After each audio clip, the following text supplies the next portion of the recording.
So I'm going to call the meeting to order. And it's also time for it to start. 1 second. Let me start with the governor's announcement. Pursuant to Chapter 107 of the Acts of 2022, this meeting will be conducted via remote means. Members of the public who wish to access the meeting may do so in the following manner. Join the Zoom meeting at the link in the agenda. No in-person attendance of members of the public will be permitted, but every effort will be made to ensure that the public can adequately access the proceedings in real time via technological means. In the event that we are unable to do so for reasons of economic hardship and despite best efforts, we will post on the Westborough Public Library's website an audio or video recording, transcript, or other comprehensive record of proceedings as soon as possible after the meeting. And this meeting is being recorded. You should have seen the announcement when you came on, but I don't want to say that now in any case. Okay, so welcome everybody. As usual, let's start with the public forum. I see we have a few members of the public here.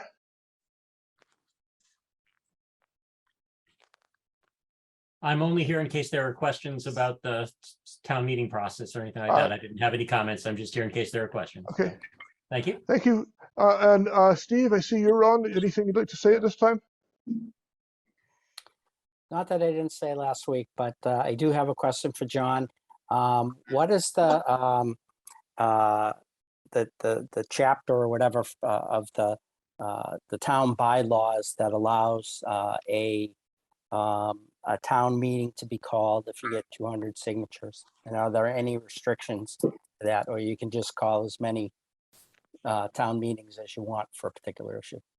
So this is not our meeting, but I'll answer quickly. If you Google Mass General Law Chapter 39, Section 10, you will see that those are the rules that govern town meetings, not just in Westborough, but all towns. And that's where it says that selectmen shall call a special town meeting upon request in writing of 200 registered voters or of 20% of the total number of registered voters of the town, whichever number is lesser. And then we can follow up separately if you want. But yeah, so MGL Chapter 39, Section 10. Thank you. Thank you. Okay, any other public comment or questions? Okay. John, thanks for clarifying that. That's, I think, useful information for everybody concerned. Okay, so the next item is discussion of future plans for the building. So that it seems to me there are sort of two paths this could take. One is if through the petition or some other means the town decides to go ahead with the full remodel, and the other is what to do if the town decides not to go with the full remodeling process. It seems to me that discussing what we do if the full remodeling process happens is something that should wait until we know whether or not that's going to happen. Any thoughts or disagreement on that? Ed, Okay. would you just repeat that? I don't think we should spend time figuring out how to do the remodeling.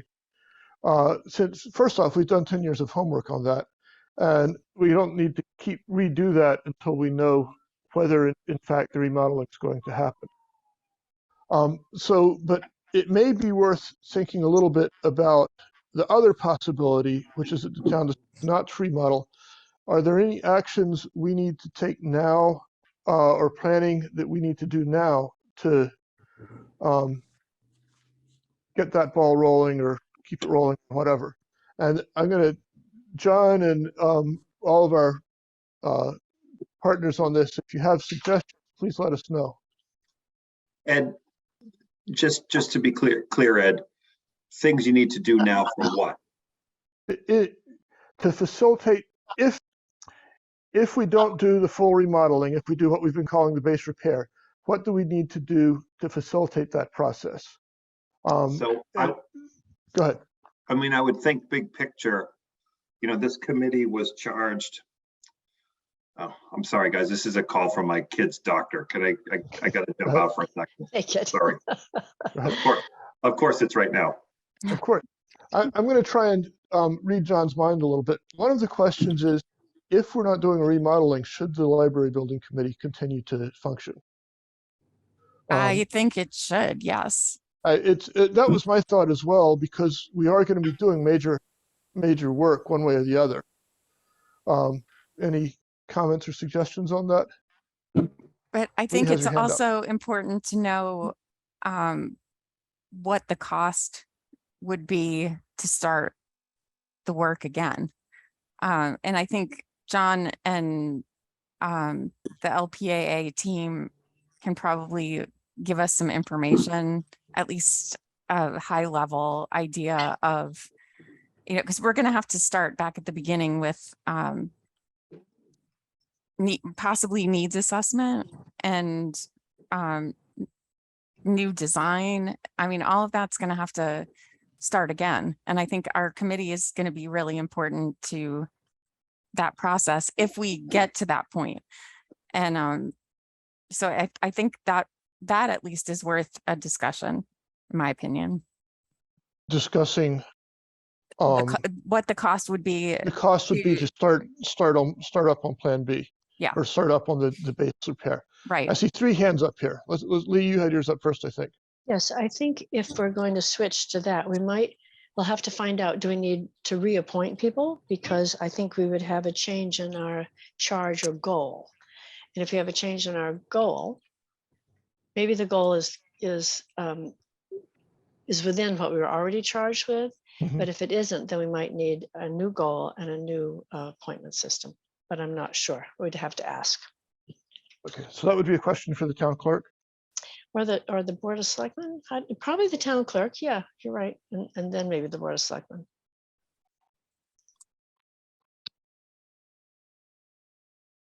Okay, Pete.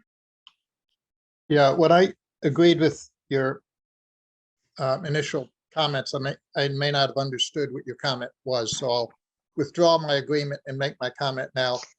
I feel like there's a path we went on and we continue on of trying to determine if the town, through another town meeting, would support the full renovation with the $9.4 million grant and whatever other grant funds we could put together in time for another town meeting. And that will play out in the matter of 2 months, let's say. Right, by January 10th, I believe. And I was suggesting that the work of this committee be focused on that activity until that plays out. Upon, and let me Go ahead, just, sorry, I'm interrupting, I apologize. upon playing out, there's the possibility that it was successful, and then there's execution on that, or there's a possibility that it was unsuccessful. If it's unsuccessful, I would think that the library building committee and the town overall, the library trustees and forth should Come on, get your shoes on. move into more of a strategic planning discussion, step back and try to digest what we heard from town meeting, the master plan, the downtown revitalization, try to get a bigger picture and not just kind of churn ahead with replacing windows and stuff. I think there's a step back into a strategic discussion would be appropriate. Okay, Steve, you had your hand up. Sure. I think what I'd like to do is just give John a few moments what he may need. We did meet today. We Fontaine, LPAA, and Vertex over at LPAA, and we did review the budgets, and we do have some updates. Candidly, John was running with the information and tracked it between noontime and now, so he knows better exactly how he has assembled that the numbers and such better than I do, though I was a participant in the meeting myself. So if we give John a few minutes, what we looked at to give you at least a sense for what he's going to bring is we looked at a general value engineering review of the cost estimate to see if we could find some areas of that we could reduce the cost by making some changes. but also a look at if we made the building smaller, but still in compliance with the grant requirements, programmatic requirements, and what those numbers might be. And so we've got some good information on that the team worked on today. So John will bring that as part of the kind of the strategy discussion we're discussing now.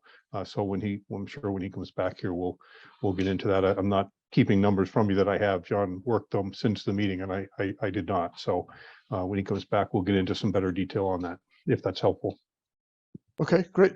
That's for that, but that's exactly what Maureen asked for, I believe, or at least part of it. Yes. So, okay. Pete, coming back to your point, I agree. In that, if the vote to proceed with, if we don't want, the town doesn't decide, let me phrase this correctly. If the town decides not to proceed with remodeling, either by, having a vote against or not having a vote and the grant runs out or something, we definitely need to strategically look at what our next steps are.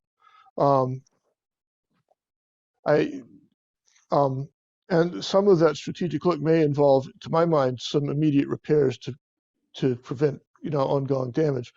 But I agree.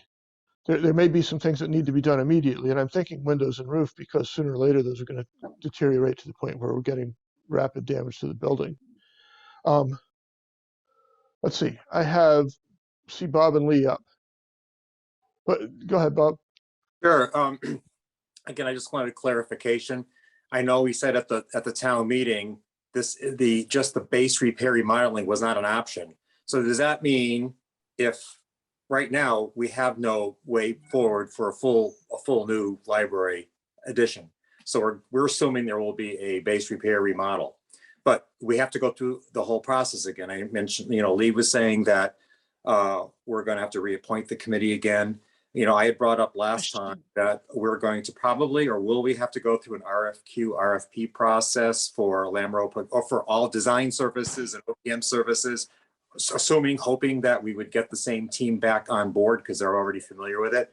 So are we saying that we're going to, forgetting the fact that we might have a citizen's petition or working with us to go back to to ask for a new town meeting if we have additional and meaningful changes funding?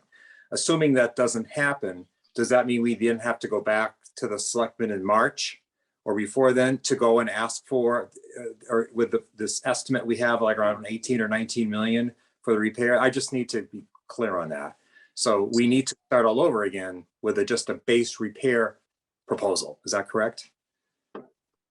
John, you have your hand up. I think does that mean you have an answer to that question?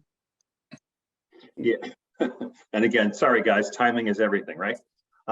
He's going to be okay. Thank you. So I think what's important is I do think that to your question, Bob, that this committee was charged with doing a particular thing associated with a grant for the MBLC. Okay, so back in 2016, there was a grant application that was submitted that lots of things were looked at. We talked a little bit about this today, the project team, the location, the reno, the add reno, the new, the scrape it. And ultimately the committee back in 2016 came up with the solution that has been studied, has been estimated, and has been presented to town meeting, and was narrowly defeated. So the question is, if you're going to do something different, you're talking about not having a grant. You're talking like the charge that was authorized in 2016 that was brought up again, and when the grant was awarded in 22 is essentially gone. So I think you do need to at least, the team question aside, put the team question aside for a minute, because that's the devil is in the details of what was, what is the wordage in our respective RFPs say.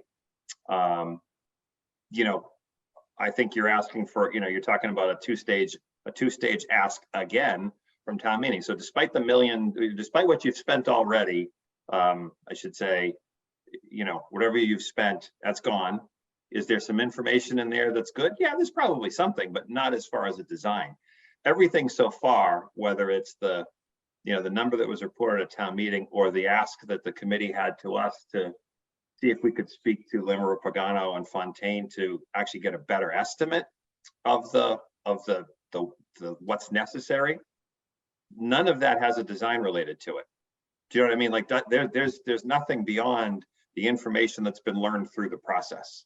So, what are we going to replace the existing windows in the current edition with? No idea. What are we going to replace the roof with? No idea.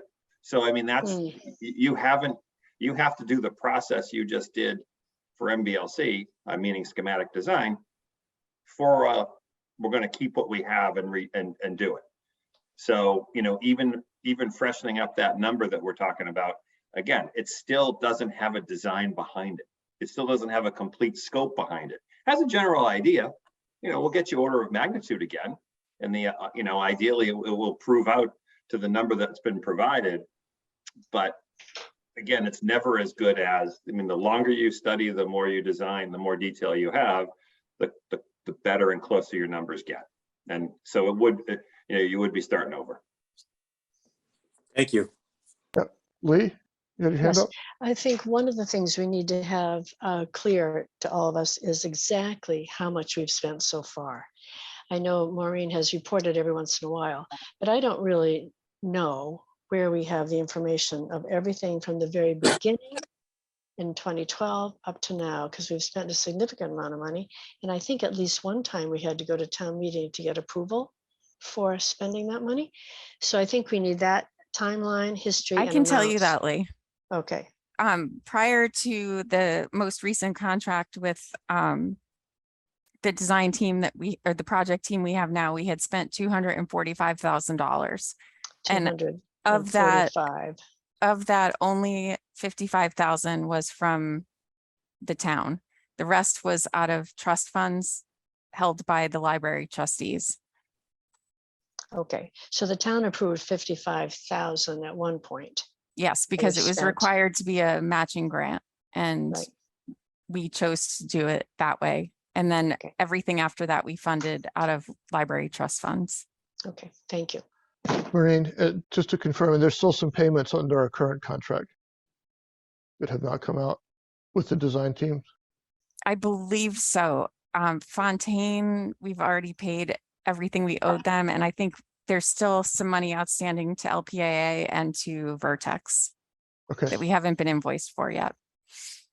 Okay. So we will spend more than the 145 and 55. Yes. Okay.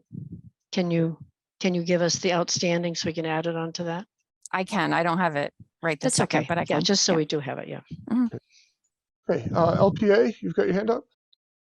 I did. Thank you. I just wanted to expand a little bit on what John had mentioned about the base repair. It's really not a quick pivot. It's not something we can just really turn, and we have a really well-defined scope that we've already thought through. Is just to reinforce what John said, we would have to go through a process to redesign that. As an example, we know we've made full accessibility compliance. We know that the elevator is not large enough. We know that the ramp is too steep. So we're relying on those things for full accessibility. Can we just assume that we're going to get a variance on those things, or do we need to actually include full demolition of the elevator and a new hoistway? It gets complicated. There's a lot of questions like that. The HVAC system, do you want to, that was updated in 2012 with natural gas systems. Do you want to stay with natural gas, or do you want to get away from it, much as was proposed for the addition renovation option, where we're going toward electrification, heat pumps, that sort of thing. So there's a lot of questions like that, that would need to be answered before we could really put together a detailed number.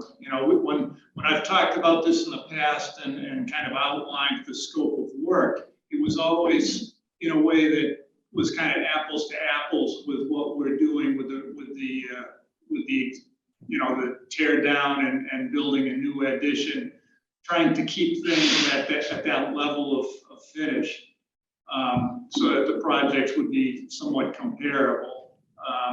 You know, not just a Band-Aid approach. So it's not something we can turn around and you know, provide in a couple of weeks. There's really, that was kind of when we met today, and I think I'll let John, you know, take the floor after this and discuss a little bit more about what we talked about today. That was kind of the third option. That was the option nobody really wants, I understand. But as of, you know, necessity, it may be that that's ultimately where you go. I don't know. But that wasn't we weren't jumping right to that option and saying this is what we should be doing. We wanted to get together. We wanted to look at what are some of the potential value engineering items that could be looked at, you know, to reduce costs.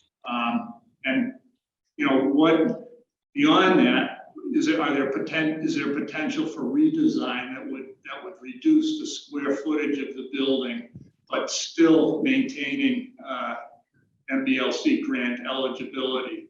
You know, and basically that would be the outdoor spaces, the covered porch and the children's area on the 3rd floor. So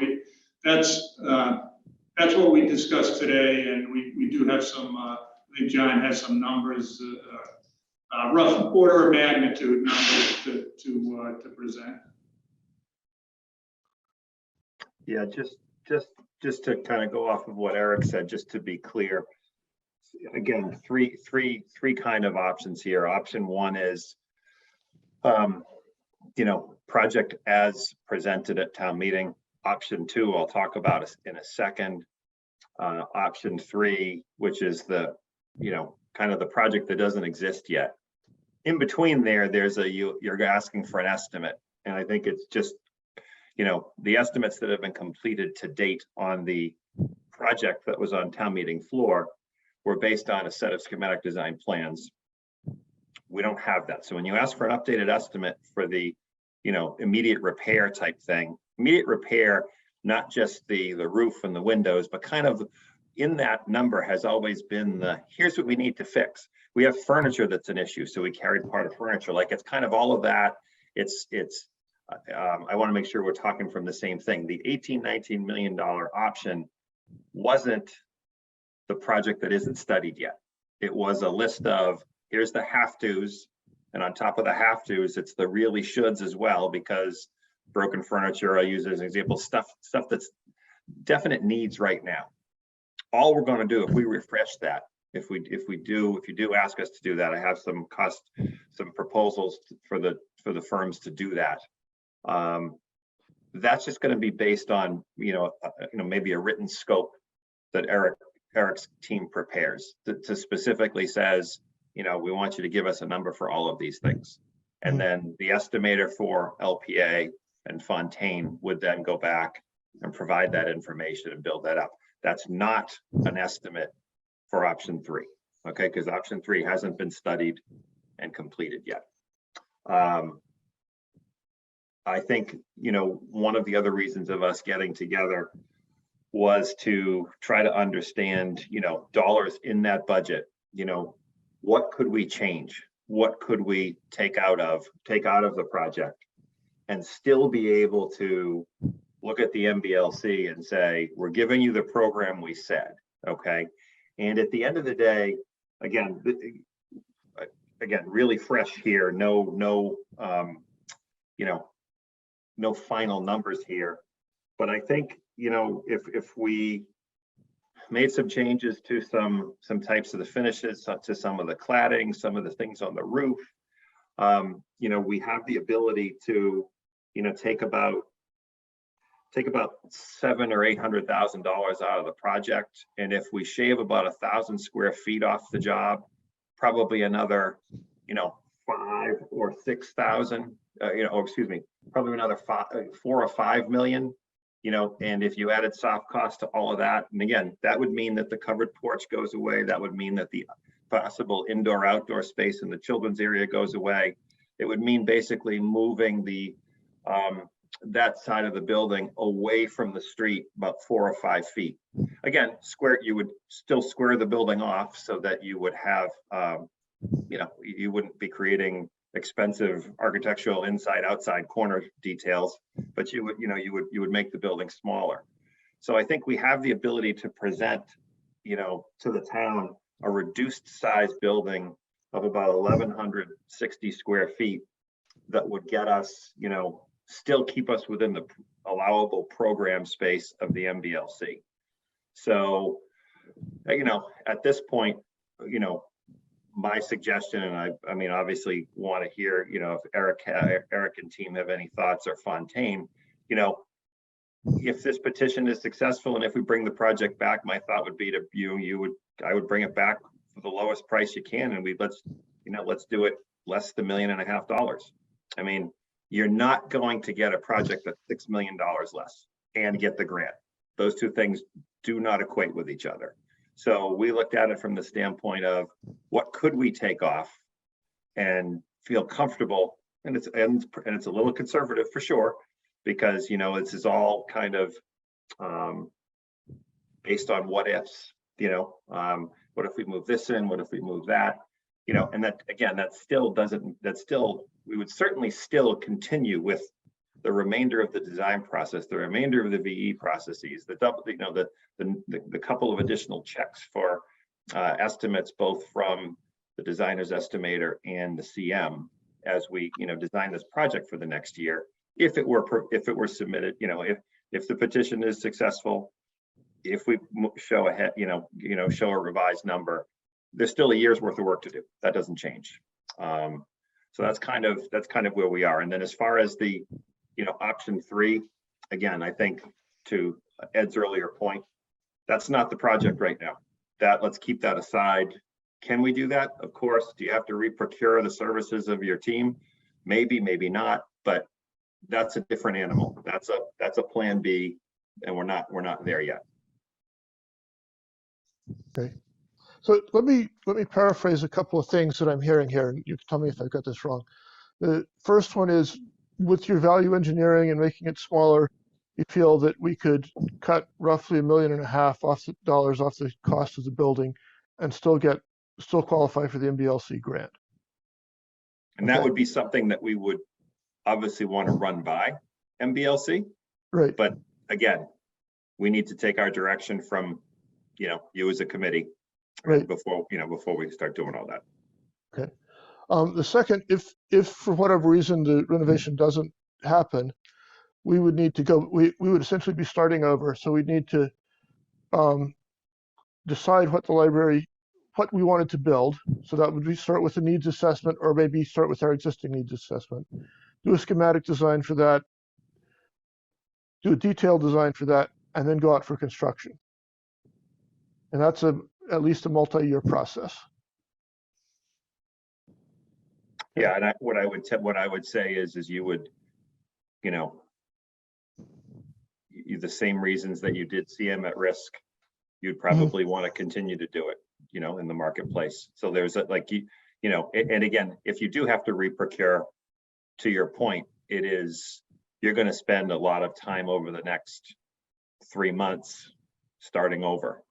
There would be a hard stop, and then there would be a get back rolling again. Your committee, I assume, would have to be, or your committee or the trustees would have to be charged with, okay, go to plan B, and then you would start with that. You'd need money to go to plan B. And the question is, 1 ask, 2 asks, that sort of thing. I mean, it's at least 2, one for schematic design and then detailed design, and then a 3rd ask for construction dollars. All of that is a plan that isn't available. None of that, right none of that exists. Right. I can think of a lot of ways that we might could have approached that. But Bob, you have your hand up. Just a quick question. I appreciate John's explanation about, value engineering out, and taking out, square footage and reducing some of the materials to get it down by $1 million to $5 million. My question is, because I'm writing all this down, is that option 4, or does that go back to option 1, where we go back and use a reduced footprint and some value engineering to go back with? Yeah, I'm sorry to interrupt. Yeah, no, Bob, that's part of this existing project. If this committee, you know, Yeah. your thoughts about the petition aside. Yep. If we get a second crack at the egg, do we go back with the same project, the one that was defeated, Mhm. or do we go back with a revised project? Got And it. when we talk about revised project, we're going to talk about a revised floor plan and a tighter building along the street there, further away from the street. Got it. That's essentially the change. And of course, that will impact first and second floor layout a little bit. But in speaking with LPA, they can still make the program happen by moving some things around, and making that work. But again, that work's not done yet. So first we would need to hear from the committee that, yes, that's the way we want to go, and then they can, make that happen. And we'd want to get, we need to be able to graphically show that to MBLC to say, okay, here's what you saw. Here's what we're proposing now. Are you okay with this? Here's the square footage calcs. Here's, and justify it. If they say yes, okay, great. Then we've brought something different to them, and they said yes to it.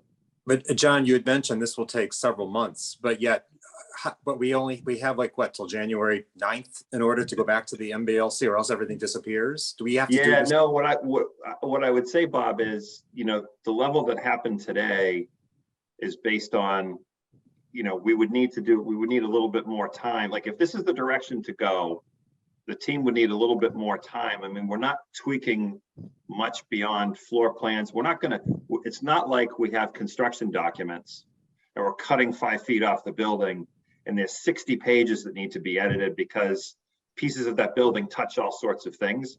We've got floor plans and we've got some outside elevations, and those details would need to be maybe figured out a little bit. But ultimately, we're still only at 15% design, so they really don't need to be entirely figured out. As long as the committee is comfortable with the reduction in square footage, and the MBLC says, yeah, the program can get in there and the grant is still good, that work can be done if the project is approved. You don't need to spend an inordinate amount of funds now to make that happen, because really we're just talking about making smaller. As long as the program can be made to fit in there, there's really not a whole lot of detailed design that needs to be done. Of course, we would need to be able to show town meeting, maybe with a massing diagram. Here's where the building was, and we pull in the sidewall. Here's where it is now, and now that covered patio is now inside space and a much smaller outside space to get out of the rain before you walk in. That's the kind of level of detail I think we would be ready to show. And frankly, that's all that you really need at that point. And then we would have obviously we'd have updated estimates and updated total project budget. Again, if that's the direction you want to go. We didn't want to do all of that and spend money, to show you that, but we wanted to get a rough order of magnitude.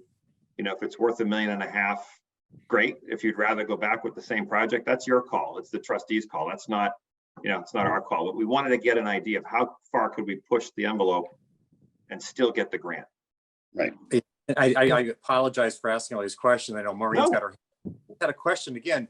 So understanding, like, if we say, okay, this seems the way to go back, if we go back to another town meeting, we're going to have an extra funding from the state. That's why we would do it, because it's a significant new funding source. Plus, we're going to reduce the footprint and value engineer. But didn't we read from Hannah King that it sounded like the extra money for those 12 communities for extra ARPA funds for the libraries wasn't going to happen?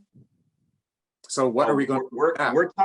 We're assuming the whole issue of extra funding to us isn't, it's out there, and if it happens, great.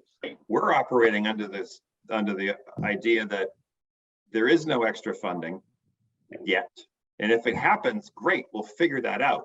To me, right now, we're talking about if there's a citizen's petition that gets another town meeting, bringing a reduced project to the extent we can reduce it and still get the grant. And that's it. If you were to get an email a month from now, or before town meeting or after town meeting, that said, hey, Westborough just got $5 million in ARPA funding, I'm going to bet we could find a way, to get that applied to the project. But again, I think I agree with you. The correspondence we've seen so far, was non-committal at best.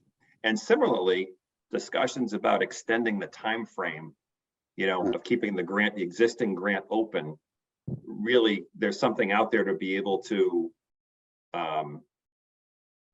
there's proposals out there to be able to extend that, but they're not real right now. So right now we're still dealing with the same end date. Walter, you've had your hand up for a while. Yeah, I just want to clarify, because John at one point said 5 million, and I think what he meant was another 500,000, and the total would be Yeah. 1.5 million, because Yeah, I don't thank want you. people thinking you pull out 1,000 feet and you somehow come up with No, 5 million. thank you, Walter. Otherwise, we'd pull out 2,000 feet and you wouldn't need the grant, right? That's I mean, right. We built it for free. Yeah. yeah. No, so Okay. we looked at it from two ways, Walter. We looked at kind of value engineering, and that was about 700,000 or 800,000. We looked at reducing the square footage, and you know, that's another 200 to 300 to 400,000. Again, still kind of a little fuzzy, because how do you do it? It's really just lines moving right now. And then another value engineering item that came up. So we were at about 1.3. You figure 20% soft costs on that, all your contingencies, your design fees and whatnot. That's 260. 1.3 plus 260 is around 1 point, you know, a little more than 1.5. So for this conversation, we feel comfortable saying, yeah, we could probably get that number down to 1.5. Again, there's still work to do if you want to go this way. And we would, you know, we would bake all those numbers in, update the estimates, you know, update the proposals, and present a new, you know, kind of a new total project budget that you guys have seen over the, you know, previous iterations, to kind of make that number that was, you know, if it was 36, it's 34.5, that kind of thing. Marie. I have a question for John Arnold. That if we brought if the citizens petition gathers the 200 signatures that it needs, which I am pretty sure it will, how does the discussion that we're having about a different number affect the petition? Well, it doesn't actually affect the petition at all. It might affect the political climate in which the petition is received, but there's nothing that says that a citizen's petition couldn't contain exactly the same language for Articles 15 and 16. And those warrant articles essentially define the scope of what can be discussed. Those warrant articles talked about the total project cost and being able to authorize the application of a loan or a grant from the Board of Library Commissioners. And then if the motion at town meeting, if one is called, could essentially make any changes necessary. So it really comes down to a smaller project cost could be a change in circumstance that might be better received by people, but there's nothing that says there has to be one. You know, that's just more everyone's interpretation of trying to, you know, treat the voters well. Does that answer the question? Yes, thank you. Let me throw a side note onto that, and this could be for John or Walter or Sean. On our last meeting, we asked whether a cost decrease of this magnitude would constitute a big enough change to warrant a new vote in itself, and the answer that came back was no. I just want to see whether you agree with with that. I think we were talking about several hundred thousand, and now we're at 1.5 million. It's new information. Yeah. It's new, but is it big enough new information to make the difference?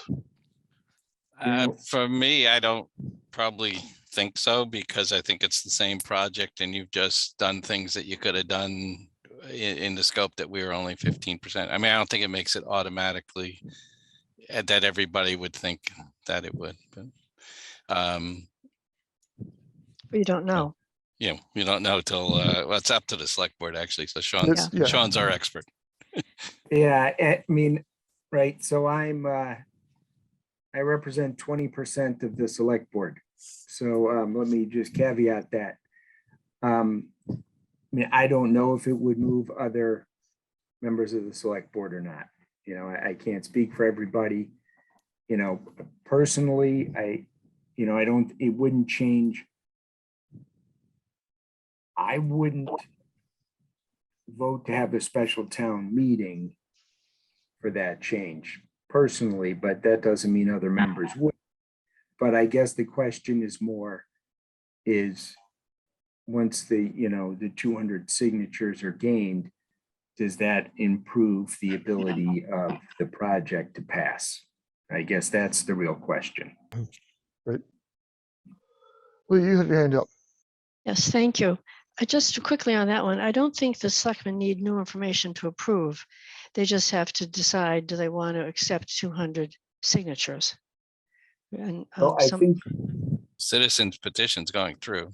Yeah. yeah, once the 200 signatures, the town meet, the special town meeting's happening, once the Okay, 200 all right. signatures have been It's not up to validated. the select board. Okay.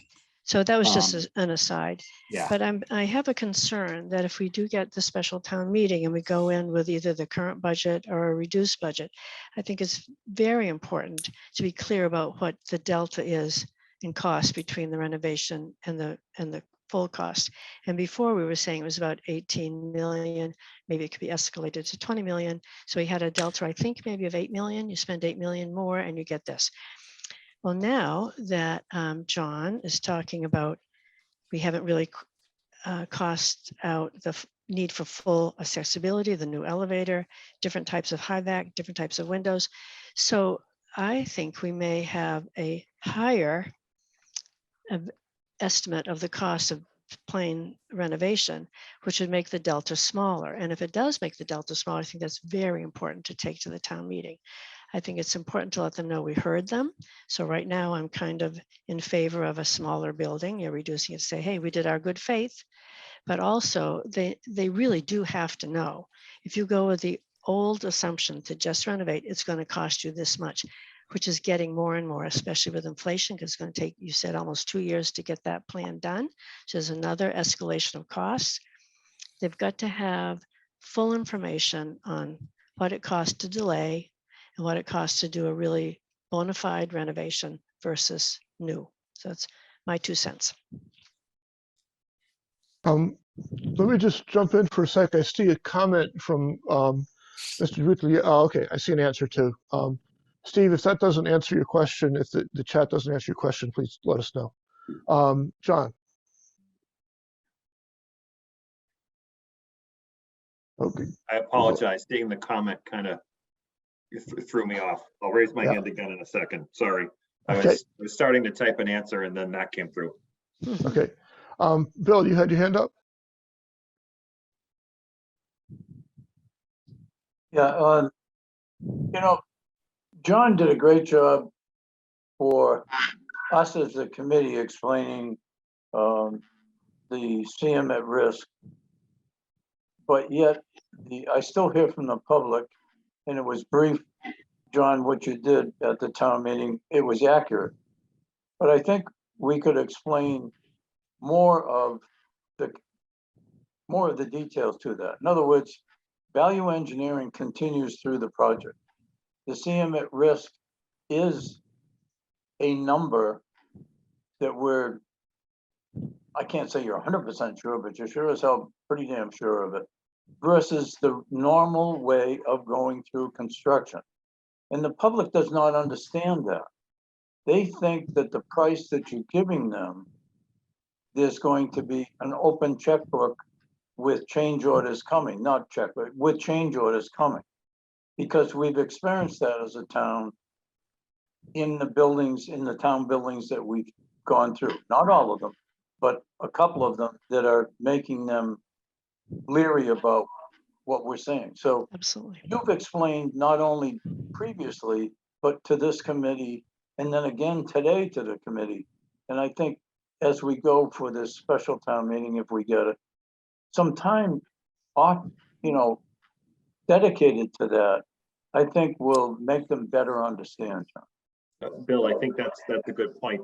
There's 2 things there. I think one, there were some comments at town meeting about, well, nobody gave a budget to this group.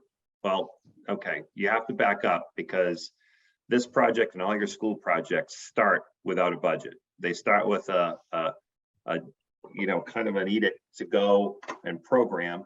Program tells you what you're going to put in the building. program drives square footage drives cost. So the process that you are trying to undertake with this project is no different than the Fales School, which when the town voted for the Fales School, they were getting a job that was going to be CM at risk. They were getting a job that had a schematic design number. And after they approved it, it was designed for another year. So Westborough has a history of doing a number of CM at risk jobs. I think Gibbons was the same way. So jobs that were done with an SD number and moving forward.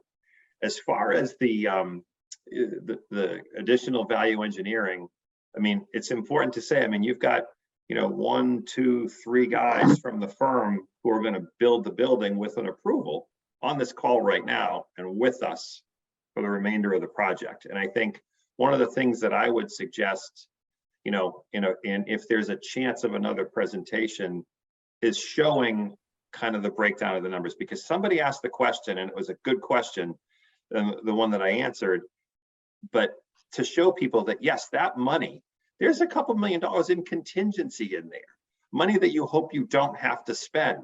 So it's not 36 million, or let's say in the future 34 million. It's not 34 million and that 2 million, that 2 million is uncommitted.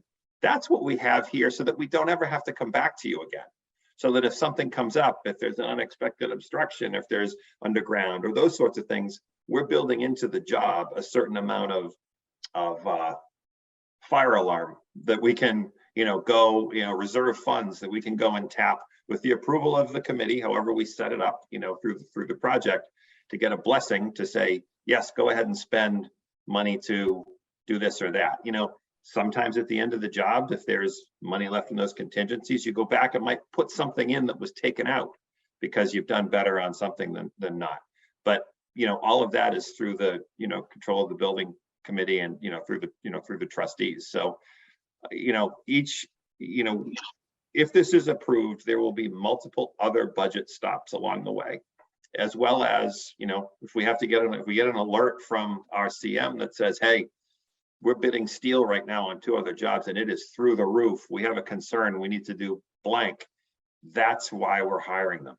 That's why we brought them in, so that we can get that real-time data, on projects that they're doing.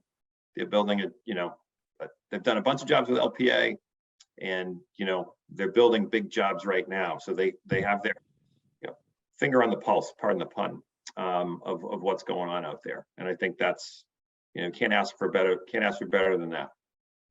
Okay, and just to follow up, I would suggest one slide that explains, and keep it at the bottom of it, says the current projects here in town, but it shows the CM at risk, and talk about the contingencies like you did, but one slide that it's there in front of them. They're not trying to absorb words that are new to them, that a lot of us, and especially us that have been in the industry, can relate to you. Some of them didn't get it.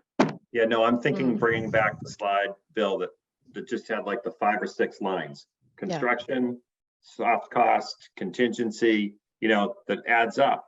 And if people, within, we'll point to it, all your money, like it's, the contingencies are, with the exception of the one that's in the GMP, that is would be Fontaine's. Even that's our money, but they have control of that money and they ask us if they can use it.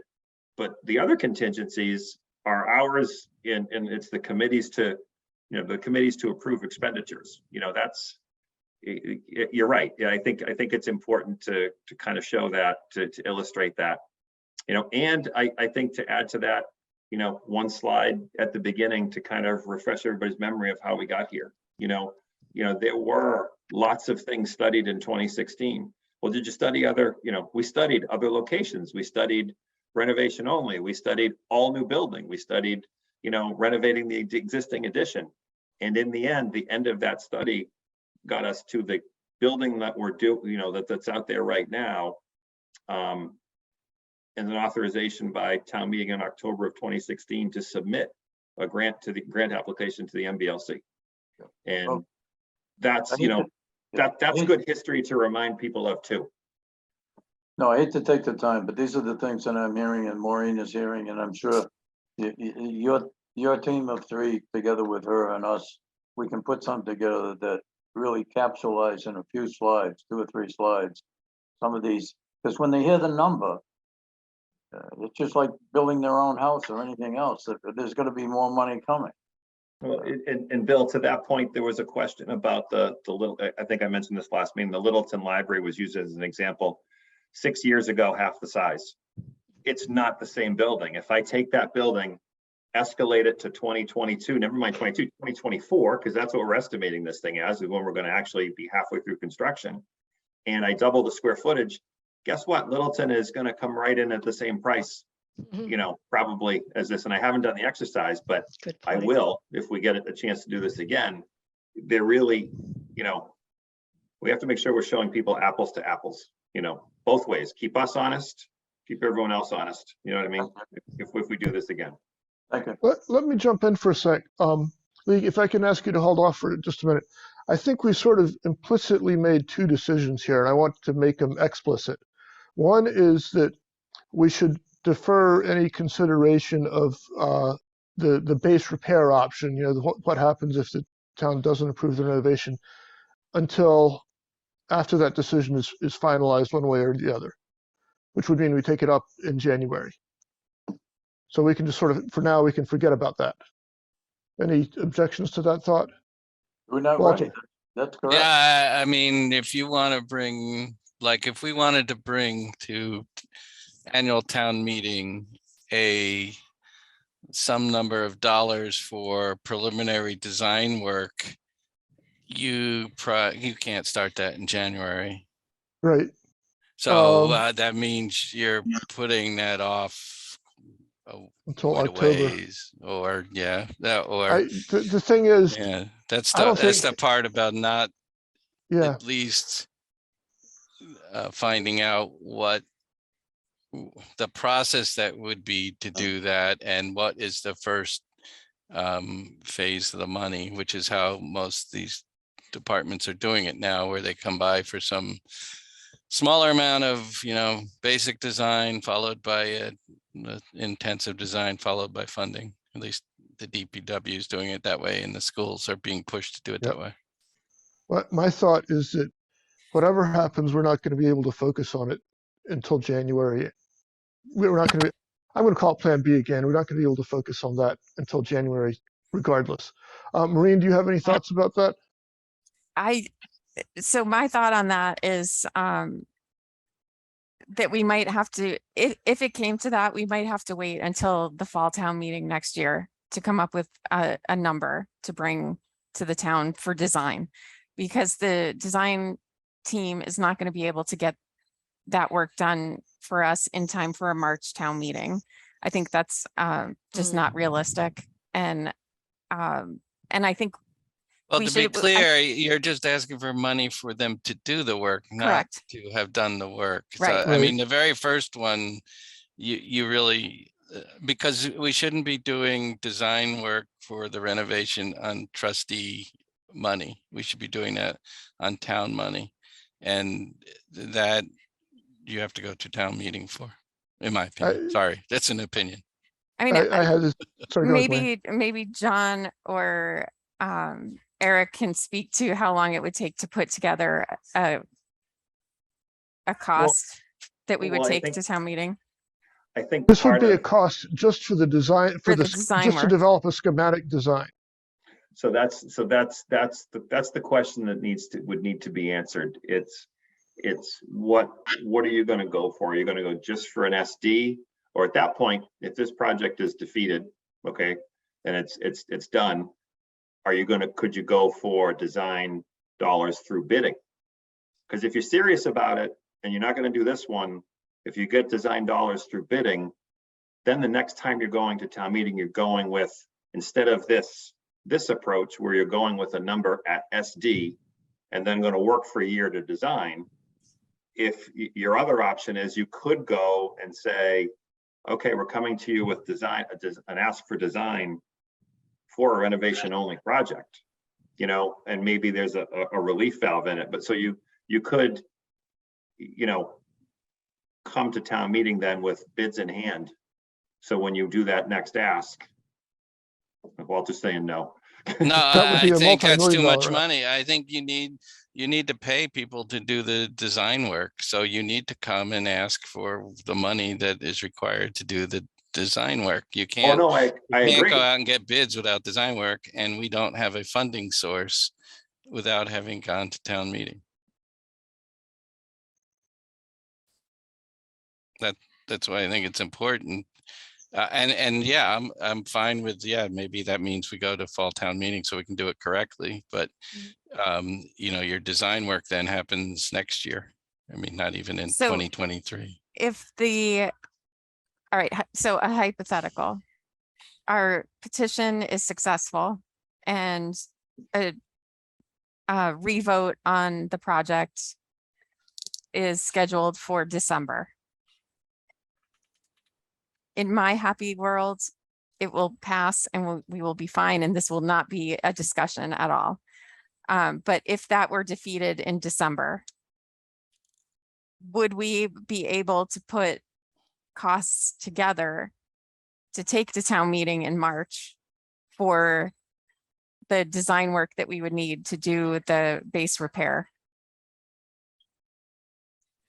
And Eric, just to be hands up. clear, Maureen, you're talking detailed design or schematic? No, schematic Schematic design. design. Okay. Yeah, I think we would have the, I think we could put together a scope of design work in that time frame. We couldn't actually execute the design work. Some of the things, are going to be the same investigations regardless of which direction you go. For instance, we still need to get somebody out and do an investigation, a good field investigation on the slate roof. Whichever way you go, that's going to happen. We've got a good head start on the mechanical, electrical, plumbing systems. So that that legwork has already been done. So you've got a good running start there. But I guess the point I wanted to say was that there are still some things that need to be investigated in more detail, whichever way you go. But so what I'm hearing is we could probably have a number or get bids for a schematic design in time for March town meeting if we decided to push it. I think we could provide you Okay. with our.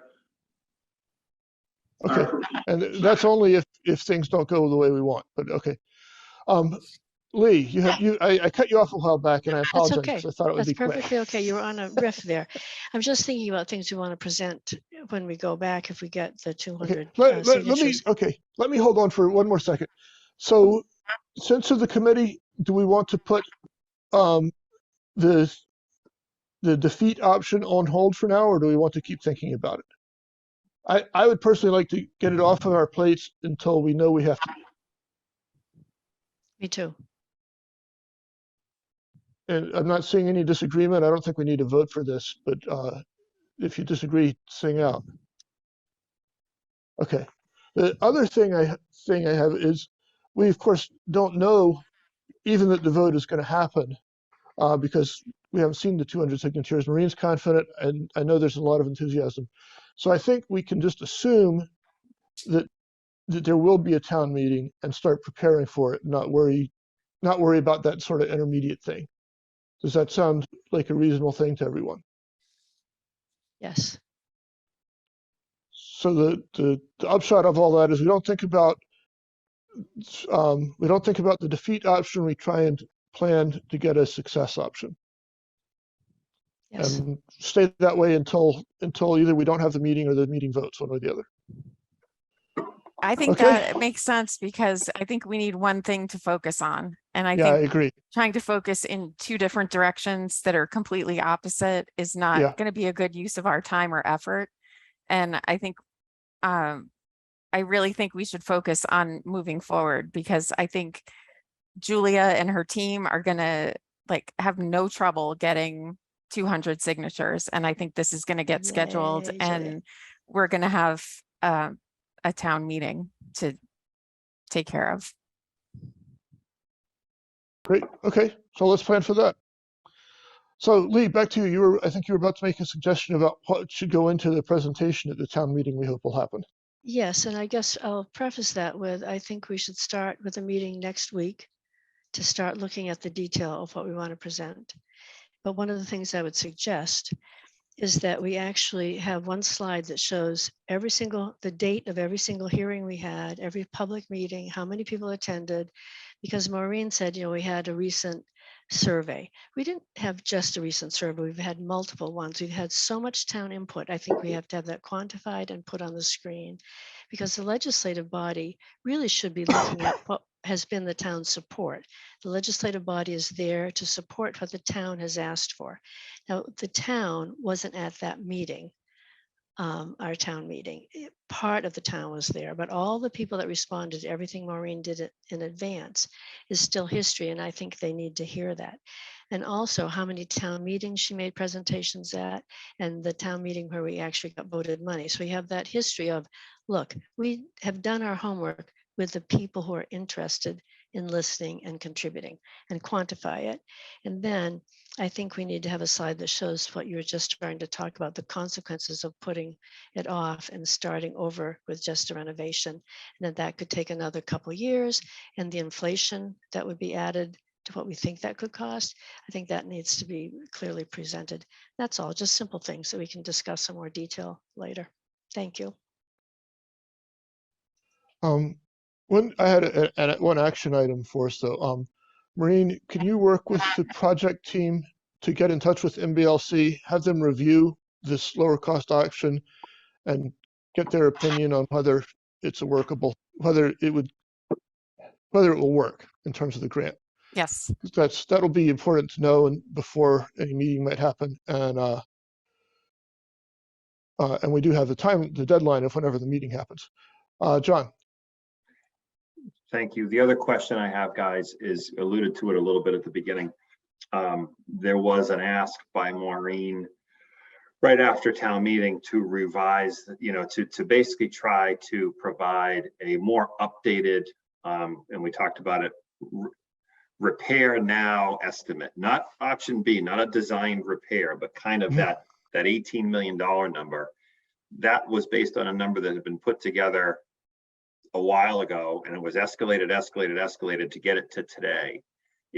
Again, we alluded to this a little bit, if we want LPA to write a scope, of what the, kind of as Eric said, of what you would have to do now, not just the required building stuff, the stuff that would be triggered because of the assessed value of the building, as well as those items that are needed right now. There's furniture needs, there's other technology stuff, all of that played into that $18 million number. That's gonna cost this group some more money.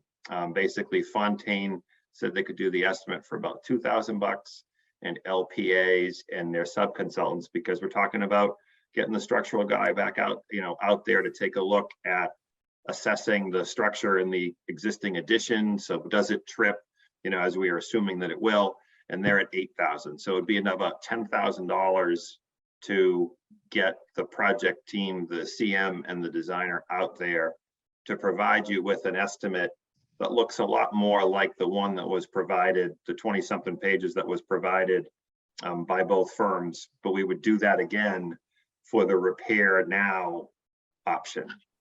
So if you want that, we either keep to the existing list that we have, okay, which we can do. And again, we took it and we escalated it. But again, my only concern with this whole stream of going down this road is this is not a design solution. You know what I mean? This is a best estimate based on what we know through what we've learned through doing a schematic design for the existing building. Obviously the data that we have for the existing historical piece is much better than the information we have on that's hence the cost, because we were planning on scraping that addition off the back and starting over. And now we need Eric to study it a little bit to be able to get enough information to give to the two estimators, his and Fontaine, to give us a number.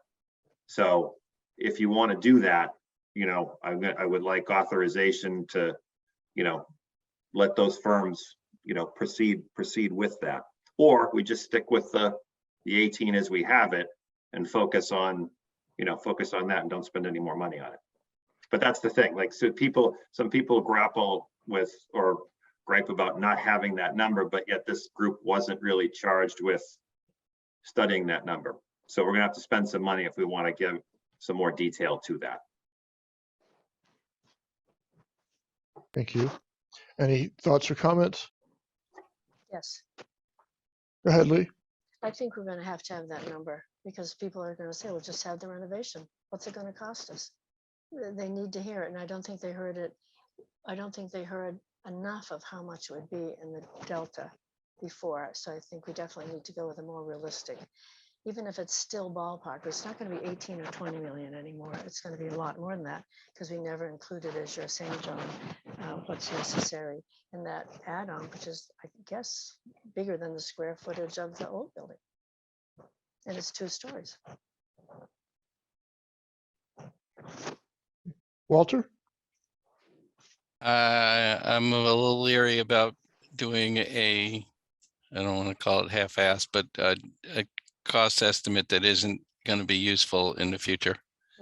So I don't know whether people will buy what you're selling more. It'd be hard for me to know whether this provides meaningful more information to people who might not believe the estimate or didn't believe the existing one. I mean, I thought we had a number that was sort of, it's gonna be about $20 million or so over some number of years to stay in the existing building. I'm just a little concerned about spending that money if it isn't linear with moving forward, which I think doing, doing what we talked about before is, and I don't know how much people who don't want to believe the estimate will believe it more by you spending another 2 weeks on it. I mean, my preference would be if this doesn't pass, then do it right. Pay real money to do a real preliminary design. But Hard call. I can see it being not an easy answer. Pete, what's your thought? Yeah, I agree with Walter's comment in regard to quickly trying to escalate the alternative after the number's already been put on the table. Unless there's really solid analysis, it's not going to be a credible new claim. What I would encourage doing is articulating the task elements that are included in the 18 and maybe having a slide which delineates, these are all the different things. Because I've heard some of it come out in this discussion, new elevator to meet ADA and this to do that, and new roof, new windows. So a list that shows the massive changes that have been built up, I think would be more effective than a new number. Yeah. And cost less. Not seeing any other hands, I'm going to take. I agree with that. I think there was a lot of suspicion that the 18 to 19 million dollar number was, I'll say, higher than higher than a realistic number would have been, particularly among the people who were not in favor of the library. And if anything we could do to strengthen that number would be good. I think changing that number in any substantial way would be a very scary proposition because then it would make it seem like a squishy number. It had been a squishy number from the start. I don't think that's true, and I don't want it to be squishy. No, I think I just to characterize it completely, I think that the ask was an effort to give a number that was really high level, more detail. You know what I mean? Obviously, the risk of that is if you get into it deep and the numbers don't prove out, well, no one's going to believe it anyway. So if no one believes it now, then maybe or if some people don't believe it now, maybe I can certainly, that's why I brought it up, can certainly see the benefits of not taking it any further. I think the goal was to try to put a little more detail behind that. So somebody goes, oh, wait a minute, well, where's this one number from? it really was at one time, someone provided a number, for repair only way back, when the report was done, and it was escalated forward 8 years. So, anything is more info than we probably have then, but it's probably, to your point, to Walter's point, unless you're going to do it, if we end up with this second plan and going down that road 6 months from now, well, that's the only time you're going to be able to compare an apple to an apple, is with an SD for a renovated only building. So if that's the case, save your 10 grand, and focus on putting the time into, another presentation of this and highlighting all of these other good data points that we're talking about. Maybe that's the best place to put the money. Walter, I agree with your different rendition from mine. I think they just need to have more information about what costs would be added in. So I think it would achieve the same goal that I had. And we can certainly take that list and show the numbers that we had then and escalate them up to where we are now and just say, listen, this was a moment in time and no real study's been done on this, because that wasn't the charge, but these are order of magnitude estimates for all of these items that we were trying to address in that number. And I think that you're either going to believe it or you're not, but that's going to cost you a whole lot less than 10 grand.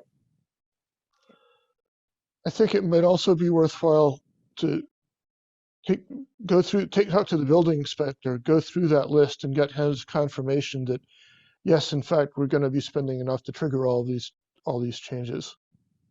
Because correct me if I'm wrong on this, but I think well over half of that cost was not the repairs, but the ADA updates in the sprinkler system and the structural changes and so on that would be triggered by the repairs, by the amount of money we spent on the repairs.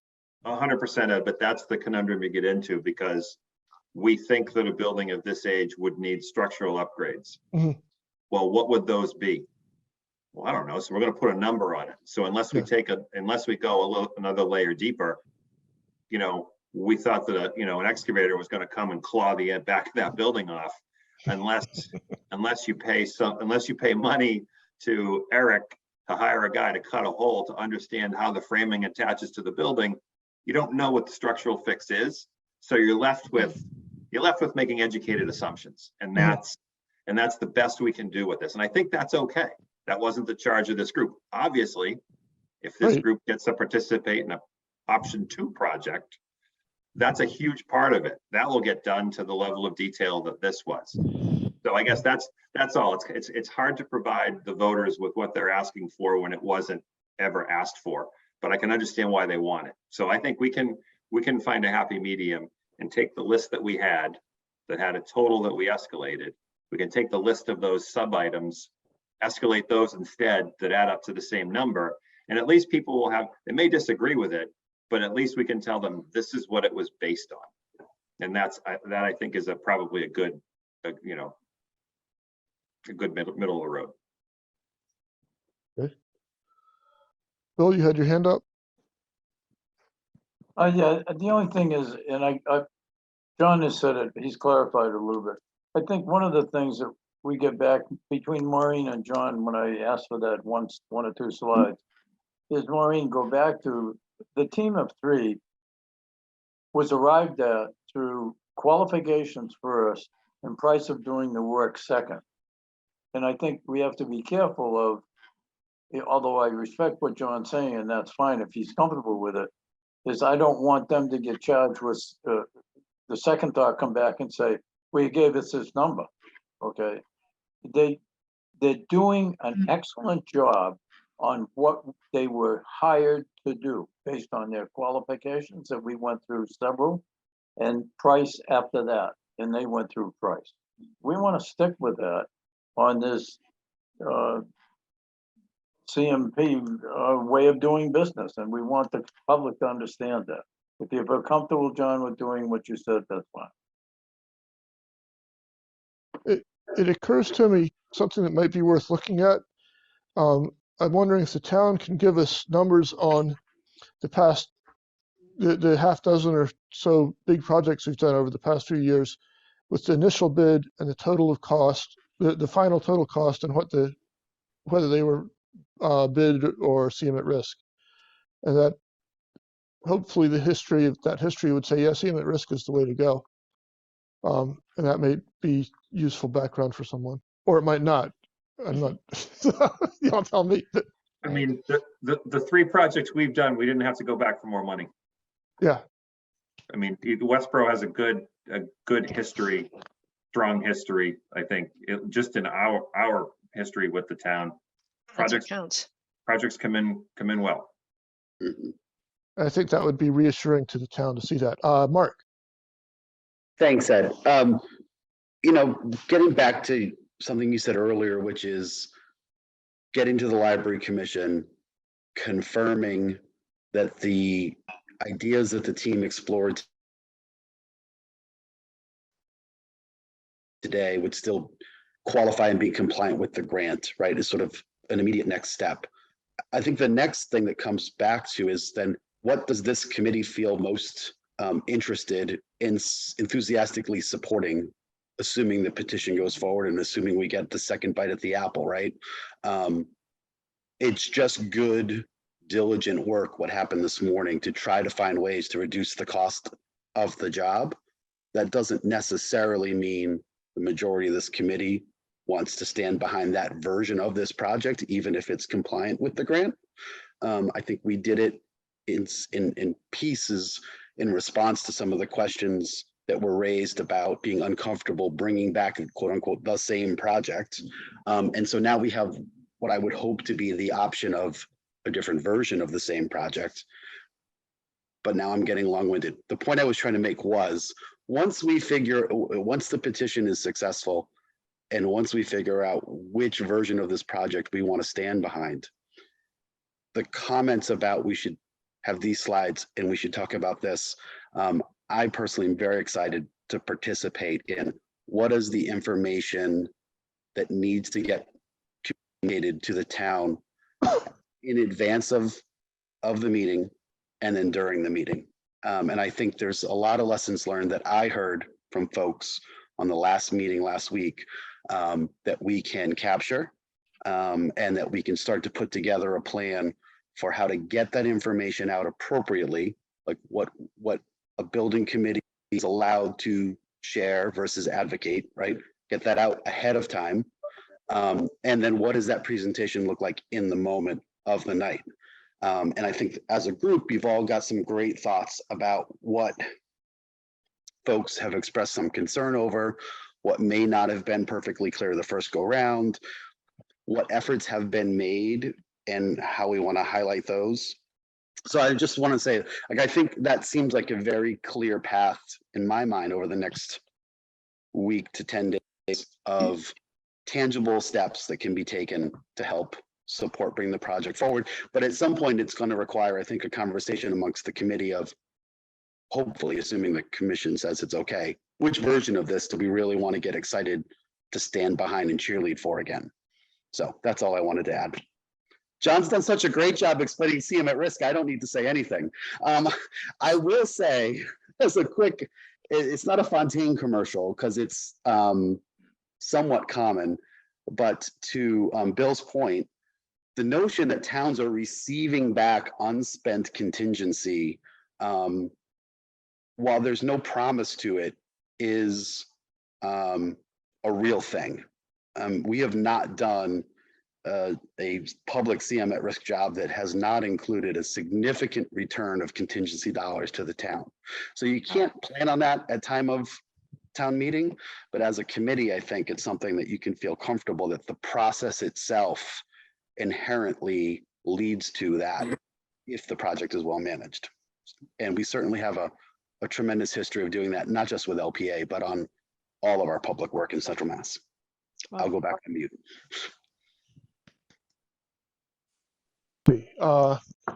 Eric. Thanks, Ed. Yeah, I would just reiterate what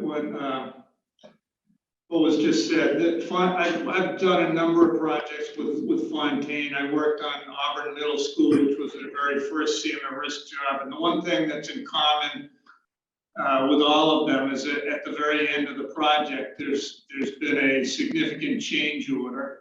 And that change order has been a credit in all cases. And it's money coming back from the contingencies and allowances. It's unspent money. And not everybody approaches, not every CM approaches things that way, but that's been my experience with Fontaine over the years that I've worked with them.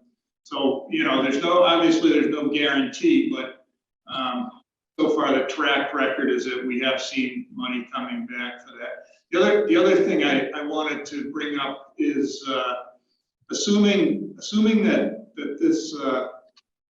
this moves forward and there's a request to the select board for a new town meeting vote. When do you think that would happen? Is there a date that's been established, or how does that work? Who sets that? It has to be within 45 days of getting that petition, but there's no date set. Yeah, and it would not make sense to have it after January 9th or so. So I think realistically, we'd probably be looking at first 2 weeks in December. And those of you who are involved in town meeting and such should disagree if that's incorrect. That sounds right to me as well, Ed. Yeah, me too. And I think you need 14 days notice. Yeah, you do. Yeah. Is it on a Saturday? That's what, in my conversations with Julia and her team, that's what they were intending to ask for, but Sean may have some other info about that. I believe the requirement is that the meeting needs to happen within 45 days, but I believe it is a date of the select board's choosing. Yes, the citizens petition, if it's successful and gets the voters counted, sort of compels the select board to hold a town meeting within that 45 days, and the proponents can advocate for a date, time, place, but that is actually left to the discretion of the select board. So that's what I believe too, Sean. So I think would you be looking at, obviously the further into December you go, the less, people are not as available. Would you be looking at first Saturday of December?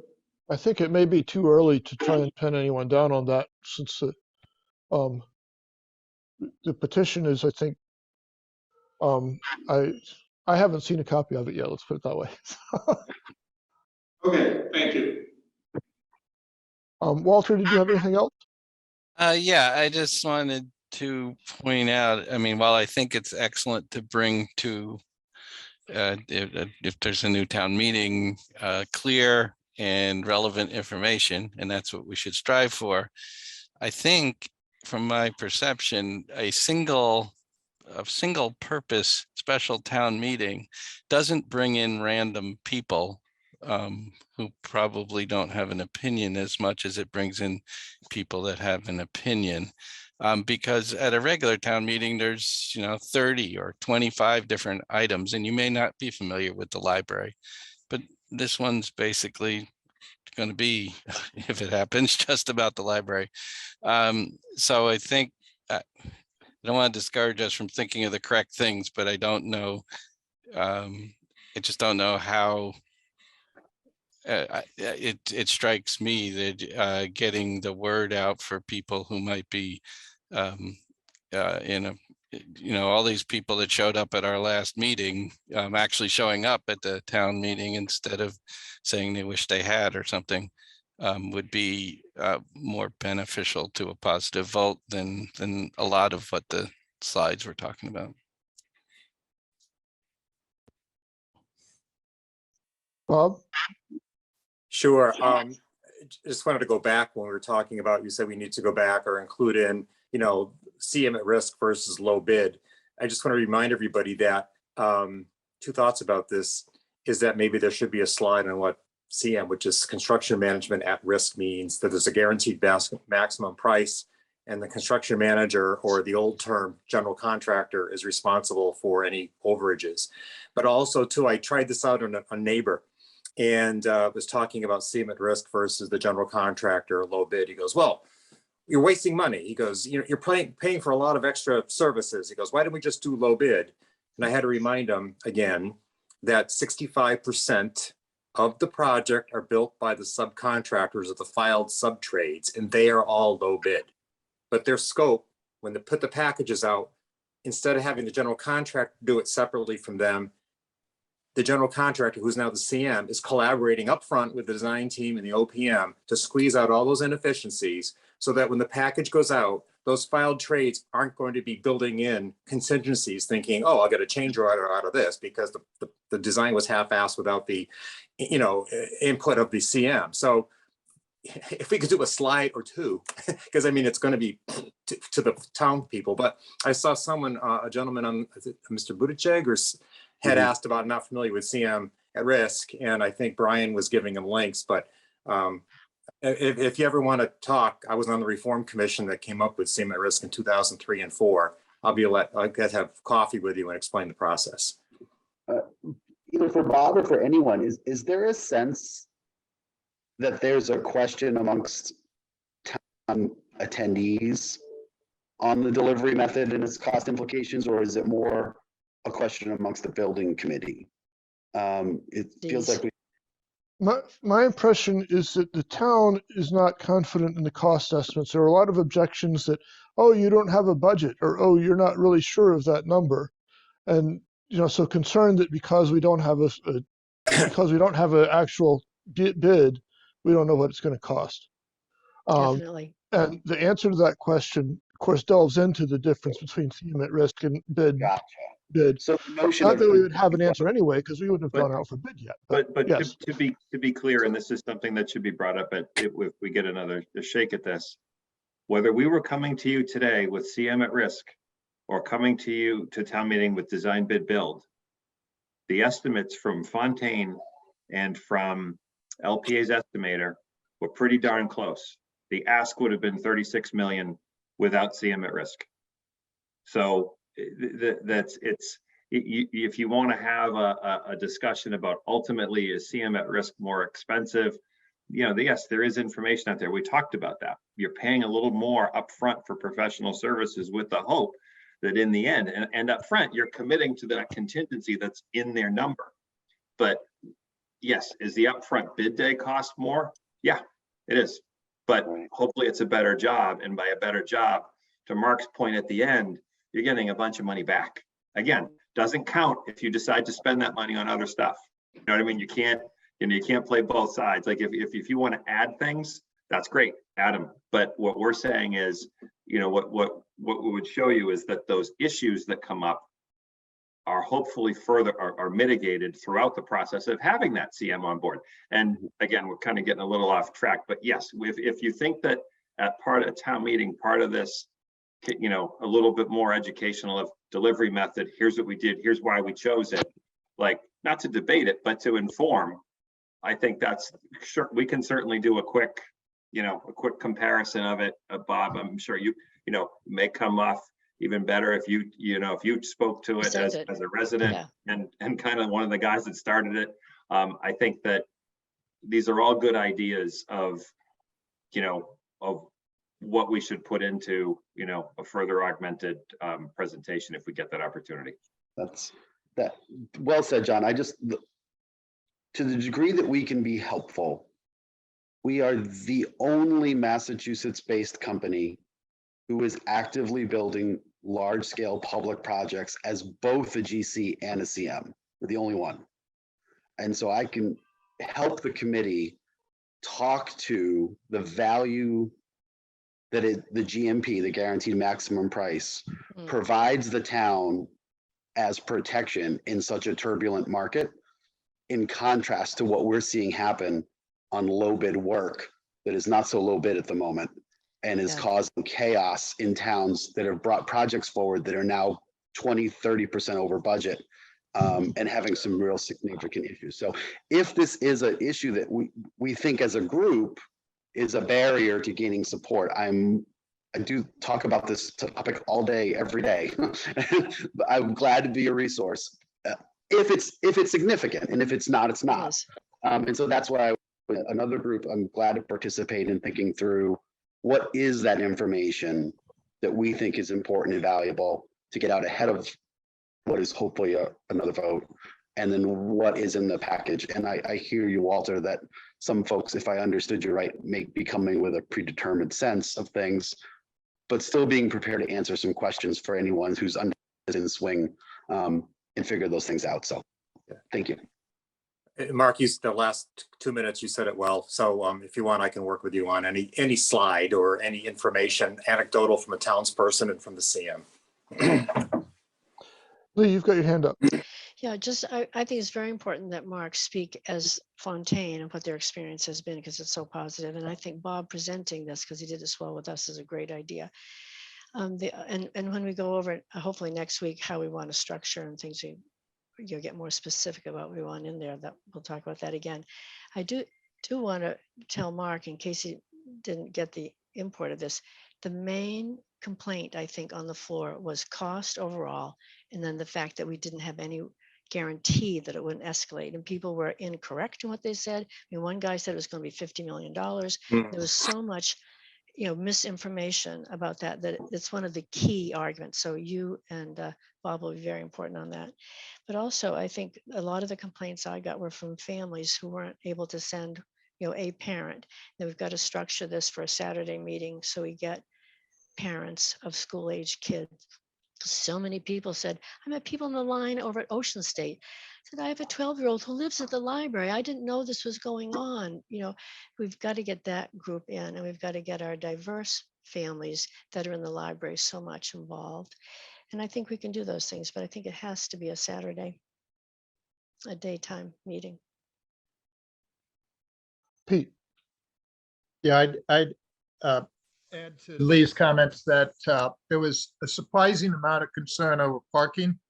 And I think that the parking study and the and kind of facts associated with parking should be kind of an amplified feature of what we present. Yes.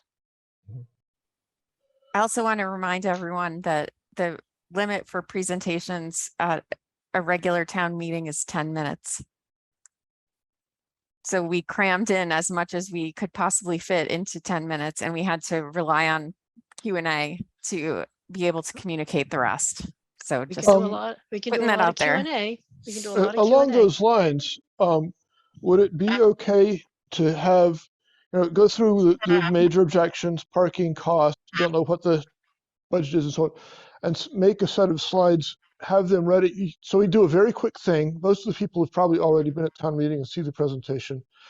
Then in the question period, if somebody says, well, you don't really have a budget, we say, Mr. Moderator, can we show these 3 slides to answer that question? And I'm not sure, this may be a question for John. I'm not sure, John Arnold, I'm not sure whether that's permissible at town meeting, but if it is, it might be a better way to handle it than to try and address everybody's objections before they even make them, because there's a lot of objections. If somebody asks a question, I certainly would behoove me to give reasonable amount of time to answer the question.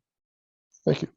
And we can also be the ones who are asking we, the committee, can also come from the floor and ask the questions that need to be answered. Good point. Mm-hmm. That's what I meant. We can do a lot of Q&A. Okay. So let's see, we are coming up on time. We're coming past time to adjourn. I see two.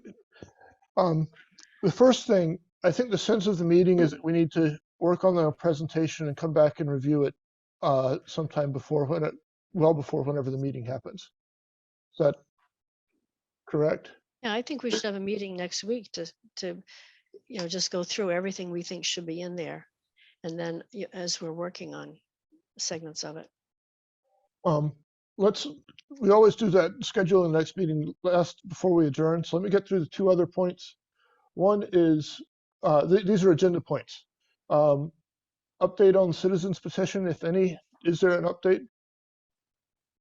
I think Julia stepped out, but she has been in communication with John Arnold and got some guidance on what the petition needs to say and how to go about getting it started. And last I communicated with her about it earlier today, she was planning to go to the town clerk's office to pick up the forms that are required. And at that point, then she would be able to, she and the team would be able to start collecting signatures. So I imagine that you will all see something coming up on social media immediately as soon as the forms are available and ready. And so there may be some more information about that as early as tomorrow. Can I just provide a little bit of extra context as well? Please do. Okay, yes. So I think the key thing is that if someone's going to go and get a citizen's petition, I think it's, first of all, the wording that's on that petition is exactly what goes in the warrant, so it has to be exactly correct. So I would suggest that whoever is helping coordinate this effort, if you guys can get in touch or whatever, proofread again, that the warrant articles are exactly what they want to be. I reread them. I don't think there's any reason why the warrant articles can't be written exactly the same as they were for the October 17th meeting, if people want to go ahead. So I would say, make sure they're right, because if there's any mistake, you could get boxed into a corner where the motion can't be what you want it to be. And also I would reiterate, I think you really need to do both articles, because you'd need to revisit the zoning article as well in order to not have that block things. And somebody should touch base with the planning board so they're aware that they may be asked to make their recommendation. And the caveat for that, and the reason why it's important to touch base with them, is my understanding of the way the rules work is that if a citizen's petition brings, or if an entity other than the planning board brings forward a zoning article and it does not have the support of the planning board and it fails, then there's some aspect of the zoning laws in the state that means it couldn't be brought up again for 2 years. So you want to make sure that the planning board is ready and realizes they're going to be asked to report out, and then the group may want to touch base to, it sounded to me at the town meeting like they were going to report out positively if the previous article had succeeded, but you just want to touch base on that. So make sure whoever's in charge, if you want this to go forward, my recommendation would be make sure you get signatures for both, either one citizen's petition with both articles or two, or one for each article, and make sure the wording of the articles is right. And those are the caveats that I can think of. But John, your sense is the language from both articles could appear on one petition versus needing to be two separate petitions. I believe so. I haven't seen the actual form, but I believe that if you just listed to say these are what these people are signing for, I think that would work. If somebody sees the form and thinks it's safer to do it as two separate petitions and get two separate signatures, I mean, it's not like that hurts. It's just from the town clerk's office point of view, it's having to check one set of 200 plus signatures rather than two. And then I would also say that the Mass General Law, Chapter 39, Section 10 that I mentioned earlier, also says you have to make sure that the people who sign of the 200, they need to not only sign their names, but they need to give their street name and street number as well. Again, so the town clerk can correlate it with the voting register. John, one other thing to confirm, if we could put the dollar amount could change within reasonable limits. So for instance, we could put the original dollar amount in there and then later at the time of town meeting, put in the $1.5 million or so reduction we were talking about. Yeah, I'm just looking at my booklets. So the article in Article 15 said to appropriate 36 million, blah, blah, blah. Yeah. So yeah, I would typically rule it within scope if the number goes down. If somebody wanted to, they could add the wiggle room or such other amount. I'm trying to find an example of it in the booklet here. Yes, usually the wording of that just matters in terms of, you know, the whole idea of the warrant is people have been warned what the town may, yeah, so if you look at like article, just randomly, if you look at Article 3 of the October town meeting, there's a number of $10,000, and then it says, or such other amount as town meeting may approve. So if somebody wanted to carefully type up Article 15 and add in the or such other amount as town meeting may approve, that would be okay. However, typically in terms of the scope and people being warned, I don't think I've ever heard of a case where I haven't ruled that giving the town meeting the leeway to spend less isn't within scope, because the townspeople have been warned that they may spend up to that amount, and I don't think most people complain if we spend less. So, Okay, thank you. yeah, you're welcome. Okay, anything else on the citizens petition? Any committee member issues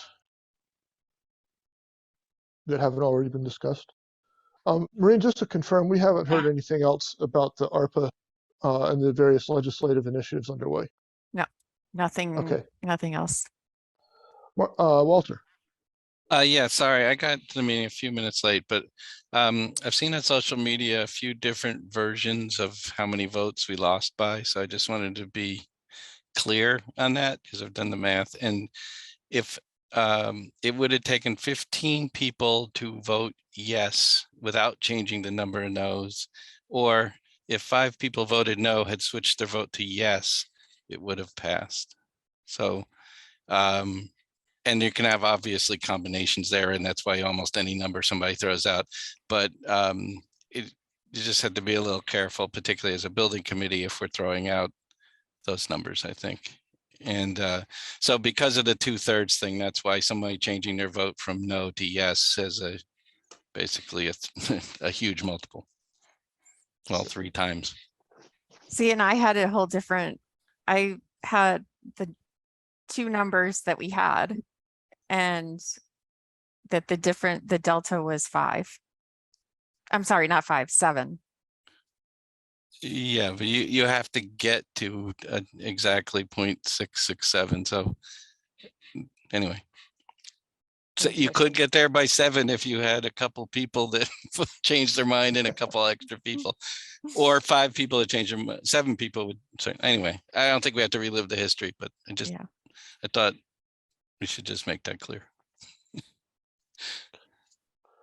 Okay. Any other committee member issues? Okay.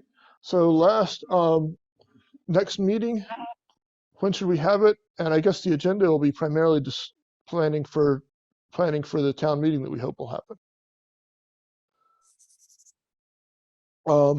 Lee has suggested next week. Lee, would that be next Tuesday, which is our regular time to meet? It seems like that people are fairly flexible on Tuesdays. Maureen, do you feel a meeting Tuesday would be useful? Sure. Tuesday. Yeah, Tuesday works. Tuesday, that would be, let's see, this is the 26th, Tuesday, the 2nd at 3:30. I think it's the 1st. First. The 1st. Yep, to be the 1st. Oh, it is. Sorry. I know how to read a calendar. Okay, At Tuesday the 3:30. 1st at 3:30. Will that work for people? It does not. It does not work for me, but if everyone else can be there, that's fine. I'm away next weekend, but somebody from Christina can cover, or somebody from LPA. And the purpose of it would just be to make sure that we've mentioned everything we want to have presented at the special town meeting.